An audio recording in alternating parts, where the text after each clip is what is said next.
పూలే ప్రజాభవన్లో తెలుగు రాష్ట్రాల సీఎంలు భేటీ అయ్యారు. ఏపీ ముఖ్యమంత్రి చంద్రబాబుకు సీఎం రేవంత్ రెడ్డి పుష్పగుచ్చంతో సాదరంగా ఆహ్వానం పలికారు. ఈ సమావేశంలో తెలంగాణ నుంచి బట్టి విక్రమార్కతో పాటు శ్రీధర్ బాబు, పొన్నం ప్రభాకర్ పాల్గొన్నారు. ఇక సీఏ శాంతికుమారితో పాటు ఇద్దరు ఐఏఎస్ ఆఫీసర్స్ భేటీలో పాల్గొన్నారు. ఏపీ నుంచి చంద్రబాబుతో పాటు ముగ్గురు మంత్రులు కందుల దుర్గేష్, సత్యప్రసాద్, బీసీ జనార్దన్ రెడ్డి, సిఎస్ అధికారులు పాల్గొన్నారు. ప్రజాభవన్ లోపలికి స్వయంగా చంద్రబాబును తీసుకెళ్లిన రేవంత్ కాళోజీ రాసిన నా గొడవ పుస్తకాన్ని బహూకరించారు. పూలే ప్రజాభవన్లో తెలుగు రాష్ట్రాల సీఎంలు భేటీ అయ్యారు. ఏపీ ముఖ్యమంత్రి చంద్రబాబుకు సీఎం రేవంత్ రెడ్డి పుష్పగుచ్చంతో సాదరంగా ఆహ్వానం పలికారు. ఈ సమావేశంలో తెలంగాణ నుంచి భట్టి విక్రమార్కతో పాటు శ్రీధర్ బాబు, పొన్నం ప్రభాకర్ పాల్గొన్నారు. ఇక సీఏ శాంతికుమారితో పాటు ఇద్దరు ఐఏఎస్ ఆఫీసర్స్ భేటీలో పాల్గొన్నారు. ఏపీ నుంచి చంద్రబాబుతో పాటు ముగ్గురు మంత్రులు కందుల దుర్గేష్, సత్యప్రసాద్, బీసీ జనార్దన్ రెడ్డి, సిఎస్ అధికారులు పాల్గొన్నారు. ప్రజాభవన్ లోపలికి స్వయంగా చంద్రబాబును తీసుకెళ్లిన రేవంత్ కాళోజీ రాసిన నా గొడవ పుస్తకాన్ని బహూకరించారు.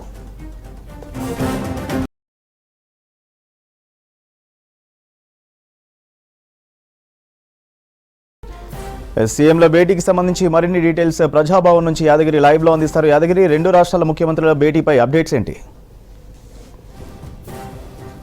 సూర్య, రెండు రాష్ట్రాల ముఖ్యమంత్రుల భేటీకి సంబంధించి ప్రజాభవన్లో కొద్దిసేపటి క్రితమే ఈ భేటీ ప్రారంభమైంది.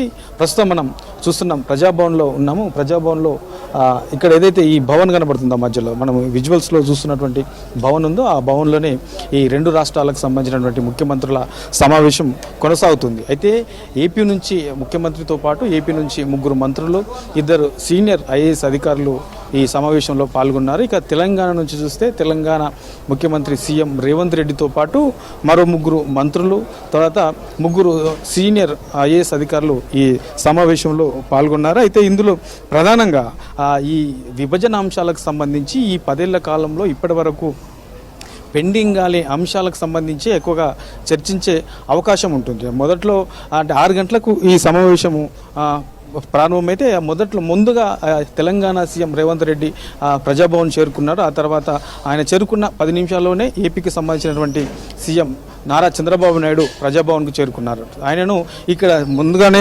వచ్చినటువంటి సీఎం రేవంత్ రెడ్డి స్వాగతం పలికి లోపలికి తీసుకెళ్లారు. అక్కడ మొదట్లో ఏదైతే సమావేశం ప్రారంభమవుతుందో ఈ సమావేశం ప్రారంభంలోనే మొదట్లో అతనికి సీఎంతో పాటు డిప్యూటీ సీఎం బట్టి విక్రమార్క వాళ్ళకు స్వాగతం పలికారు. ప్రస్తుతం మనం చూస్తున్నటువంటి ఈ భవన్లో సమావేశం కొనసాగుతుంది. ఇక్కడ రెండు రాష్ట్రాలకు సంబంధించినటువంటి ముఖ్యమంత్రుల కాన్వాయ్ మనకు ఏదైతే సమావేశ భవన్ ఉందో ఆ భవన్ ముందు రెండు రాష్ట్రాలకు సంబంధించినటువంటి ముఖ్యమంత్రుల కాన్వాయ్లు మనకు కనబడుతున్నాయి. దాని పక్కనే హాల్ ఉంటుంది. ఆ హాల్లోనే ఈ సమావేశం కొనసాగుతుంది. అయితే ఇందులో ఉన్నటువంటి ప్రధానంగా ఇవాళ నిర్వహించినటువంటి ఈ సమావేశంలో ఈ షెడ్యూల్ 9 తర్వాత షెడ్యూల్ 10 ఈ రెండు షెడ్యూల్లో ఉన్నటువంటి సంస్థలకు సంబంధించినటువంటి వాటి ఆస్తులు, అప్పులు, తర్వాత నగదుకు సంబంధించినటువంటి వ్యవహారాలు ఏమేమి ఉన్నాయి, సో ఇప్పటి వరకు పరిష్కారమైన ఎన్ని, ఇంకా పరిష్కారం కానివి ఎన్ని, ఒకవేళ పరిష్కారం కాకపోతే ఎందుకు పరిష్కారం కాలేదు, సో ఇట్లాంటి వాటి మీదగానే మేజర్గా చర్చించే అవకాశం అయితే దీంట్లో ఇవాళ కొనసాగుతున్నటువంటి ఈ సమావేశంలో ఉంటుంది. అయితే ఇక దీంతో పాటు మనకు విద్యుత్ సంస్థలకు సంబంధించినటువంటి అంశాలు కూడా ఇప్పటి వరకు దీని మీద పెండింగ్ ఉంది. రెండు రాష్ట్రాల మధ్య ఇది కొంత వివాదం కొనసాగుతుంది. అంటే ఏపీ నుంచి తెలంగాణకు 24,000 కోట్లు రావాలని చెప్పేసి బకాయిలు ఉన్నాయి, రావాలని చెప్పేసి తెలంగాణ ప్రభుత్వం అభిప్రాయపడుతుంటే తెలంగాణ నుంచే 7,000 కోట్లు రావాలని చెప్పేసి ఏపీ అభిప్రాయపడుతుంది. సో ఈ రెండు విద్యుత్ సంస్థలకు సంబంధించినటువంటి అప్పుల విషయంలో, ఈ అంశాల విషయంలో రెండు రాష్ట్రాల మధ్య కొంత సయోధ్య కుదరలేదు. మళ్ళీ ఇవాళ డైరెక్ట్గా కూర్చొని ముఖ్యమంత్రుల ఆధ్వర్యంలోనే ఈ సమావేశం కొనసాగుతుంది. కాబట్టి ఇందులో ఈ విద్యుత్ సంస్థలకు సంబంధించినటువంటి బకాయిల విషయంలో కూడా కొంత స్పష్టత వచ్చే అవకాశం అయితే ఉంటుంది. ఇక ఈ షెడ్యూల్ 9 చూస్తే మనకు మొత్తం 91 సంస్థలు ఉన్నాయి. ఇందులో ఈ 91 సంస్థల్లో దీంట్లో ఇప్పటికీ 68 సంస్థలకు సంబంధించినటువంటి పంపిణీకి సంబంధించి ఆస్తులు కానీ, దాంట్లో ఉన్నటువంటి అప్పులకు సంబంధించి కానీ, పంపిణీకి సంబంధించి ఎలాంటి అభ్యంతరాలు అయితే లేవు. కానీ కేవలం అందులో మొత్తం 91లో 68 వాటికి అభ్యంతరాలు లేకపోతే మిగతా 23 సంస్థలకు సంబంధించినటువంటి ఈ పంపిణీ వ్యవహారంలోనే రెండు రాష్ట్రాల మధ్య కొంత ఏకాభిప్రాయం కుదరలేదు. ఈ 23 సంస్థలకు సంబంధించి అసలు ఏ సంస్థలు ఉన్నాయి, 23 సంస్థలు ఏవేవి ఉన్నాయి, అందులో ఎందుకు రెండు రాష్ట్రాల మధ్య సయోధ్య కుదరట్లేదు, ఏకాభిప్రాయం రావట్లేదు, వీటికి గల రీజన్స్ గతంలో మరి అధికారుల స్థాయిలో కూడా రెండు రాష్ట్రాల ఈ విభజన అంశాల విషయంలో అధికారుల స్థాయిలో సమావేశాలు నిర్వహించారు. కానీ ఈ అధికారుల స్థాయిలో వీటి ఎందుకు పరిష్కారం కాలేకపోయాయి, మరి ఎట్లా వీటిని సామరస్యంగా పరిష్కరించుకోవాలంటే ఏం చేయాలి, ఎట్లా ముందుకు వెళ్ళాలి అనే దాని మీద ఇవాళ నిర్వహిస్తున్నటువంటి ఈ సమావేశంలో దీని మీద కూడా కొంత స్పష్టత వచ్చే అవకాశం ఉంటుంది. ఇక షెడ్యూల్ 10కు సంబంధించి కూడా మొత్తం 142 సంస్థలు ఉన్నాయి. ఇందులో Telugu academy, Telugu university, Ambedkar university ఇట్లాంటి బిల్డింగ్స్ సంబంధించినవి ఉన్నాయి. వీటితో పాటు మొత్తం 30 సంస్థలకు సంబంధించి ఆ పంపిణీ కూడా ఇంకా పెండింగ్లో ఉంది. సో దీనికి సంబంధించి కూడా ఎక్కడెక్కడ మిస్టేక్స్ ఉన్నాయి, సో ఎందుకు ఇవి ఇంకా పెండింగ్ ఉండాల్సిన అవసరం ఉంది, 10 సంవత్సరాలు అవుతుంది. ఈ 10 సంవత్సరాల కాలంలో వీటిని ఎందుకు మనము ఇంకా పరిష్కరించలేకపోతున్నాము అనే దాని మీద ఇవాళ చర్చించుకొని దాని మీద కూడా ఒక సామరస్యమైనటువంటి చర్చలతో దీని మీద కూడా ఒక స్పష్టత వచ్చే అవకాశం ఉంటుంది. ఇక నీటి వాటకు సంబంధించి ఈ కృష్ణా నది నీటి వాటకు సంబంధించి ఇది మనకు ఈ 10 ఏళ్ల నుంచి కూడా దీని మీద కొంత వివాదం అయితే ఉన్నది. మొత్తం అందులో 811 టీఎంసీల నీటి లభ్యత ఉన్నది. అయితే అందులో తెలంగాణకు రావాల్సింది 558 టీఎంసీలు.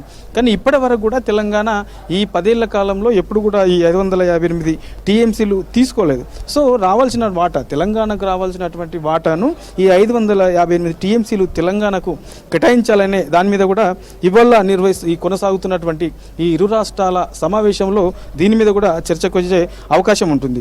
ఇక దీంతో పాటు ఏపీకి ఉన్నటువంటి 1000 కిలోమీటర్ల తీర ప్రాంతం, సో ఇక్కడ కోస్టల్ కారిడార్ ఉంది. ఆ కోస్టల్ కారిడార్లో కూడా తెలంగాణకు వాటా కావాలని చెప్పేసి తెలంగాణ నుంచి ఉన్నటువంటి ప్రధానమైనటువంటి డిమాండ్లో ఇదొకటి.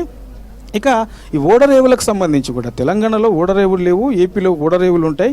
సో అక్కడ ఏపీలో ఉన్నటువంటి కృష్ణపట్నం, మచిలీపట్నం, గంగవరం ఈ పోర్ట్స్లలో తెలంగాణ కూడా భాగం ఇవ్వాలి అని చెప్పేసి తెలంగాణ నుంచి ఉన్నటువంటి డిమాండు. దీంతోపాటు టీటీడీలో కూడా తెలంగాణకు వాటా ఇవ్వాలని చెప్పేసి ఇవాళ నిర్వహిస్తున్నటువంటి ఈ ముఖ్యమంత్రుల సమావేశంలో దీని మీద కూడా చర్చకొచ్చే అవకాశం ఉంటుంది. ఇక 10 ఏళ్ల పాటు ఈ అధికారుల స్థాయిలో సమావేశాలు జరిగినా అందులో ఇంకా చాలా పెండింగ్ అంశాలు చాలా ఉన్నాయి కాబట్టి వాటి మీద పూర్తి స్థాయిలో చర్చించుకుని దీని మీద ఒక సామరస్యంగా పూర్తి స్థాయిలో ఒక స్పష్టత వచ్చే విధంగా ఈ చర్చలు అయితే ఉండే అవకాశం ఉంటుంది.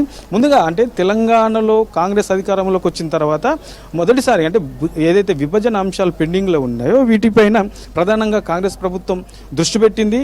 అటు ఏపీలో టీడీపీ వచ్చింది. టీడీపీ వచ్చిన తర్వాత అక్కడ ఉన్నటువంటి సీఎం చంద్రబాబు నాయుడు డైరెక్ట్గా తెలంగాణ సీఎంకు ఒక లేఖ కూడా రాశారు. విభజన అంశాలు ఉన్న వాటిని ఇప్పటివరకు ఏమేమి పెండింగ్లో ఉన్నాయి వాటికి సంబంధించి ఎట్లా ఒక చర్చించుకుందాం, వీలైతే ఒక డేట్ ఫిక్స్ చేయాలి అని చెప్పేసి ఒక షెడ్యూల్ కూడా వాళ్ళు ప్రకటించారు. వీలైతే 6 తారీఖు నాడు సాయంత్రం 6 తారీఖు నాడు కూర్చుని చర్చించుకుందామని చెప్పేసి ఏపీ నుంచి లేఖ రాశారు. అందులో భాగంగానే ఇక్కడ నుంచి కూడా తెలంగాణ సీఎం రేవంత్ రెడ్డి సానుకూలంగా స్పందించి ఇక పెండింగ్లో ఇంకెన్నాళ్ళు పెండింగ్ ఉంటాయి వీటిని ఏదో ఒక కూర్చుని సామరస్యంగా చర్చించుకొని ఏపీకి రావాల్సిన వాటాలు ఏపీకి, తెలంగాణకు రావాల్సిన వాటాలు తెలంగాణకు కేటాయించుకునే విధంగా చర్చించుకుందామని చెప్పేసి ఓకే చెప్పారు. అందులో భాగంగానే ఇవాళ కొనసాగుతున్నటువంటి ఈ సమావేశం. అయితే ఈ సమావేశంలో ఇందాక చెప్పుకున్నట్లు విద్యుత్ సంస్థలకు సంబంధించి తర్వాత షెడ్యూల్ 9, 10 సంబంధించి సో వీటి మీదనే ఎక్కువగా చర్చించే అవకాశం అయితే ఉంటుంది. ఇక తెలంగాణలో ఉన్నటువంటి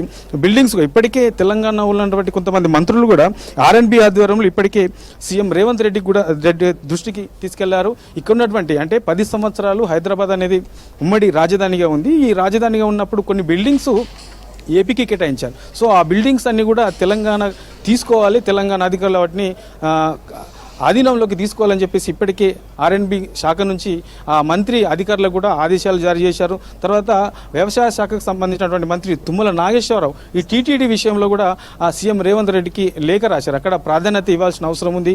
తెలంగాణ ఏపీ విడిపోయిన తర్వాత కొంత అక్కడ ఏదైతే తిరుమల తిరుపతి దేవస్థానం ఉందో ఆ దేవస్థానానికి వెళ్ళాలంటే ఇక్కడ నుంచి ఇచ్చే లెటర్స్ కూడా ప్రాధాన్యత లేకుండా పోయింది.